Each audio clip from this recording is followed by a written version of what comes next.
அது கரூர் தோரணகல்பட்டியில் 22 ஏக்கர் நிலத்தை போலி சான்றிதழ் கொடுத்து பத்திரப்பதிவு செய்த புகாரின் பேரில் 7 பேர் மீது கரூர் நகர போலீசார் வழக்கு பதிவு செய்தனர்.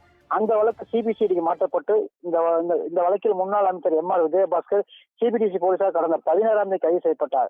கரூர் குற்றவியல் கோர்ட்டில் ஆஜர்படுத்தப்பட்ட அவர் வரும் 31ஆம் தேதி வரை நீதிமன்ற காவலில் வைக்க மாஜிஸ்ட்ரேட் அளித்த உத்தரவின்படி திருச்சி மத்திய சிறையில் அடைக்கப்பட்டார். இந்த வழக்கு தொடர்பாக அவரை 3 நாட்கள் கஸ்டடி எடுத்து விசாரணை நடத்த அனுமதி அளிக்குமாறு மாஜிஸ்ட்ரேட் ராஜ்குமார் சிபிசிஐடி போலீசார் அனுமதி அளித்தனர்.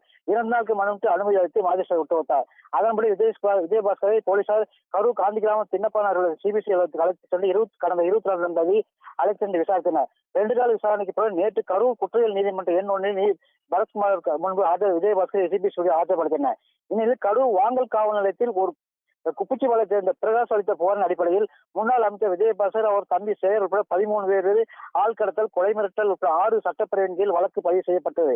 வழக்கில் விஜயபாஸ்கர் விசாரணை நடத்த 7 நாட்கள் போலீஸ் கஸ்டடி கேட்ட வாங்கல் போலீசார் கேட்டனர். அது தொடர்பாக தொடர்ந்து அந்த வாதத்தை பின்னர் நேற்று ஒரு நாள் மட்டும் போலீஸ் கஸ்டடி வழங்கி நீதிபதி பரத்குமார் உத்தரவிட்டார். அதனைத் தொடர்ந்து விஜயபாஸ்கர் வாங்கல் போலீசார் விசாரணை நடத்த அழைத்து சென்றனர். இந்நிலையில் விசாரணை முடிவுற்று இன்று தற்போது கரூர் நீதிமன்றத்தில் விஜயபாஸ்கரை ஆஜர்படுத்தியுள்ளனர். மோகன்.